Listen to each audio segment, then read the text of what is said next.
There is a certain kind of person who was always chosen first. The parents' eyes found them across the room and held them a moment longer. Their achievements were announced at dinner. Their failures were quietly forgiven. They grew up bathed in a warmth that felt entirely natural, because they had never known anything else. From the outside, this looks like a charmed life. And in many ways it was. But beneath the golden surface, something complicated was quietly forming. A self built almost entirely on approval.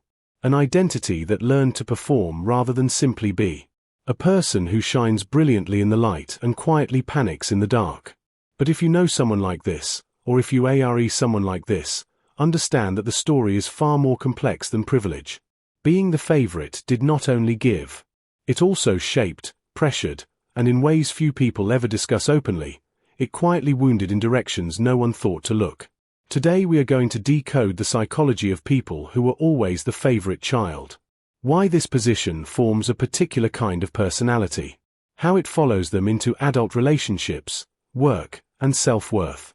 And what they can do when the approval they were raised on is no longer guaranteed. So why does favoritism leave such a deep psychological imprint? Two forces shape the favorite child differently from their siblings. The first is biological temperament that made them easier to mirror and reward. The second is relational conditioning, a childhood spent inside a feedback loop where love and performance became almost impossible to separate. The first group enters the world already wired for attunement. These children carry what scientists call sensory processing sensitivity, or SPS, a trait of the highly sensitive person. Their emotional expressiveness, their responsiveness, their intensity made them irresistible to certain parents. They reflected the parents' emotions back with perfect clarity and were loved fiercely for it. The second group was shaped by circumstance and need. Imagine a child who discovered early that a specific behavior unlocked the parents' warmth. A good grade. A performance. A smile at the right moment. That child did not set out to be the favorite. They simply learned the combination to the lock and kept pressing it, every single day, for years. In both cases, the brain's reward circuit, anchored by the prefrontal cortex and dopamine pathways, learned to associate parental approval with safety and love. The amygdala, the brain's threat detector, remained calm when praise arrived and activated when it withdrew. Approval was not just pleasant. Neurologically, it became a form of oxygen. Over time, being chosen became the architecture of the self. They did not simply receive love. They learned to earn it, maintain it, and quietly live in terror of losing it. Their identity was not built from the inside out. It was built from the outside in, constructed almost entirely from other people's admiration and reflected back at them like a mirror they could not live without. So when this enters adult life, it does not arrive as confidence. It arrives dressed as confidence but powered by something far more fragile. An invisible dependency on being seen, chosen, and praised that follows them into every workplace, every relationship, and every quiet moment when the applause stops and the room goes still. The first sign is a compulsive need for external validation that they have learned to disguise as competence. They do excellent work. They perform brilliantly. But the driving force behind the excellence is not passion or curiosity. It is the need to be recognized. The work is the vehicle. The applause is the destination. They finish a project at work and before the satisfaction of completion even settles, they are watching for the response. Checking the email. Reading the manager's expression during the presentation. Their colleague completes the same task and moves on. They cannot move on.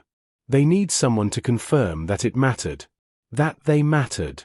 Before they can breathe again. This is the default mode network, the DMN, running on a script written in childhood. The DMN processes identity and self-evaluation. In the favorite child, it was trained to evaluate the self through external mirrors. Without reflected approval, the DMN generates unease, a low-grade static that hums beneath every accomplishment until someone else names it as worthy. The emotional consequence is a success that never fully satisfies.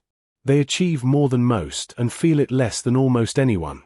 Each validation provides temporary relief before the hunger returns, slightly larger than before. They are running a race with no finish line, powered by a fuel that burns fast and leaves nothing warm behind. This craving for validation shapes a second sign that is even more painful to sit with in the privacy of honest self-reflection. The second sign is profound difficulty tolerating criticism, even when it is given gently and with care.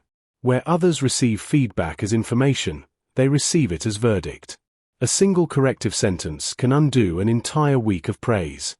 Not because they are fragile, but because their self-worth was built without an internal foundation and is therefore entirely dependent on the external structure remaining intact. A trusted mentor offers one suggestion for improvement after glowing praise. Everyone else in the room absorbs it professionally. But internally, something in them destabilizes.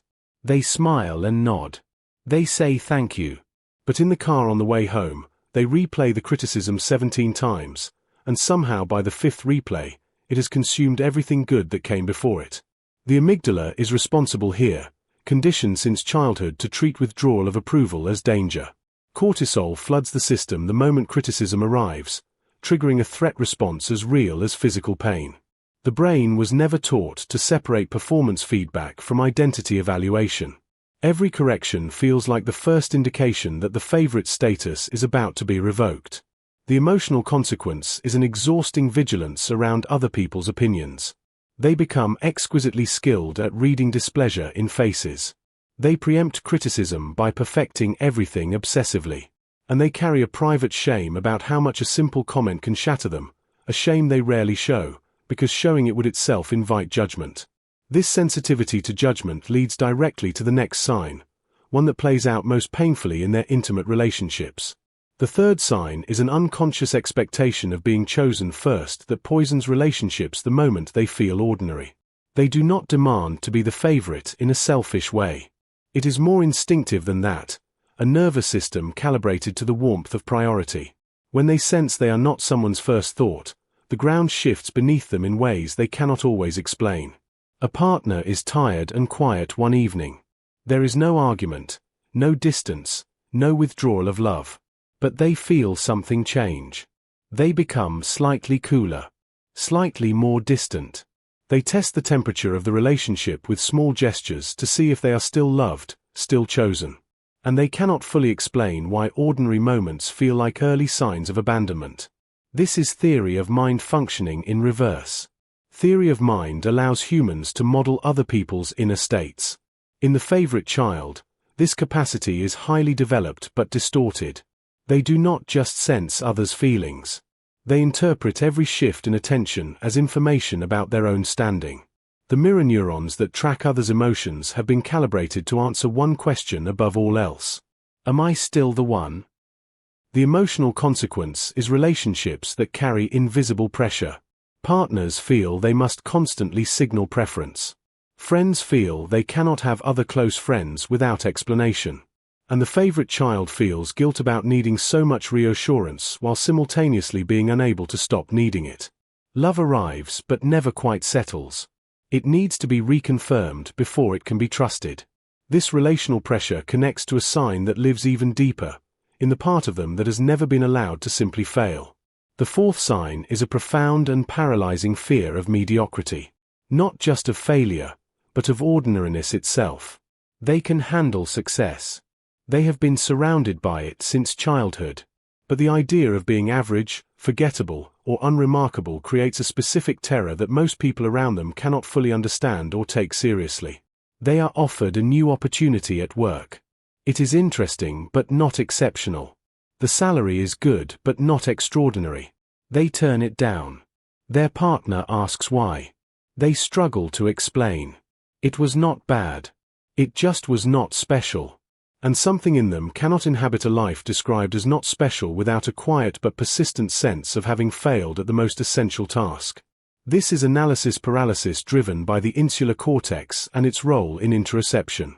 The body sends signals about options that do not meet the internal standard of exceptionalism, and those signals feel like wrongness, like settling, like invisibility.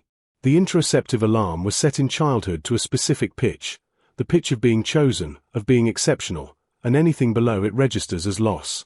The emotional consequence is a life that can feel perpetually almost but not quite enough. They have much and feel it insufficiently. They achieve greatly and wonder why it does not fill the specific hollow that was created not by deprivation but by a childhood that promised them a starring role in every story they were ever part of.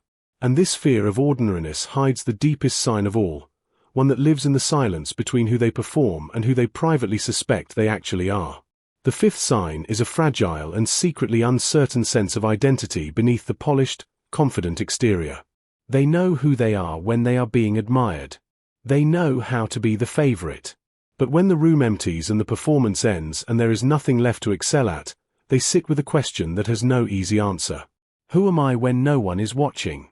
They are excellent at parties and untethered alone. They are articulate about their opinions in public and strangely blank about their own preferences in private. They can tell you what everyone else in the room thinks of them with remarkable accuracy and cannot tell you with any confidence what they think of themselves. The self was always a collaboration, and they never learned to write it alone.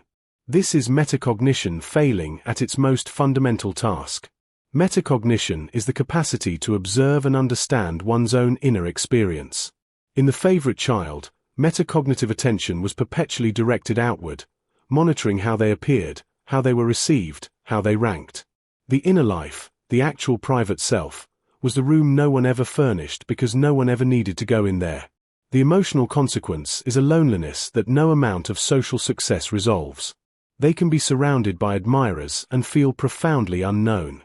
Because to be known, someone must see behind the performance. And they have spent so long perfecting the performance that they are sometimes not certain there is a self behind it. That thought, when it comes, is not dramatic. It is quiet. And it is devastating. Every single sign leads back to the same tender origin. A child who was loved, genuinely loved, but taught without anyone meaning to teach it that the love was attached to the shine and not the substance. And here is what most people never stop to realize. The favorite child did not have it easy in the ways that mattered most. They had warmth and praise and priority. But they rarely had the one thing every child needs most deeply. The experience of being loved completely when they were not performing anything at all. That absence, invisible and unintentional, is the wound at the center of everything. So what can they do? They cannot simply decide to stop needing validation. They cannot logic their way out of a nervous system trained to survive on approval. The hunger is real. The wiring is deep. But there is a path, and it does not require dismantling who they are. It requires building something they never had. An inner witness who stays even when the applause does not come. The healing lives in 3 honest principles.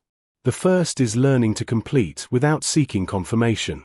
The second is deliberately practicing ordinariness, doing something imperfectly and staying present through the discomfort that follows. The third is building an identity from values rather than performance, asking not what am I good at but what do I actually believe in. The first principle begins with a small act of completion without announcement. They finish something and do not tell anyone. They cook a meal, write a page, take a long walk and do not post it, share it, or mention it. They sit with the work being real only to them. Research in self-determination theory shows that intrinsic motivation, doing for the doing, creates deeper, more durable satisfaction than any external reward ever could. The second principle requires courage. They choose something they will not be exceptional at. A new language, a bad drawing, an amateur attempt at something outside their practiced excellence. They stay when the imperfection arrives. They practice cognitive empathy toward their own struggling self, extending the same warmth they so easily give others. The prefrontal cortex learns slowly that imperfection is not the end of being loved.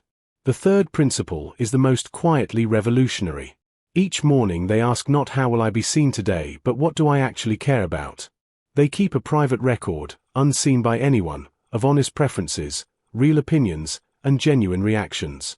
This practice builds metacognitive depth, the capacity to know oneself not through reflection in others' eyes but through direct, unperformed inner knowing.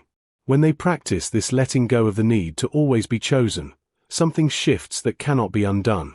They discover that they are interesting when no one is watching. They find that imperfection does not destroy the room. They begin to inhabit themselves fully, not as a performance but as a presence. Quiet. Real. Entirely their own. They stop being the light that only exists when someone else is watching. And they become something warmer and far more lasting. A candle that burns not for the audience but simply because burning is its nature. Steady. Self-sustaining. Beautiful not because it was chosen, but because it is genuinely, irreducibly alive. These are people who carry remarkable sensitivity, deep emotional intelligence, and a genuine hunger for meaning beneath all the performance. Their desire to matter is not vanity. It is a very human longing that was simply directed outward too early. The gift waiting on the other side of this journey is a self that needs no mirror to know its own worth. If this feels familiar, leave a comment below and tell me which sign fits you most.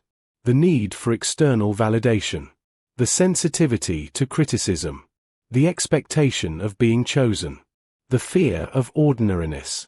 Or the quiet uncertainty about who you are without the performance. Your recognition of yourself in these words is already the beginning of something important. If this video helped you feel seen in a way you did not expect, please press like and share it with someone who has always looked effortlessly confident but perhaps carries more than anyone realizes. Thank you so much for watching. Do not forget to subscribe, because every week we go deeper into the psychology of being human, together.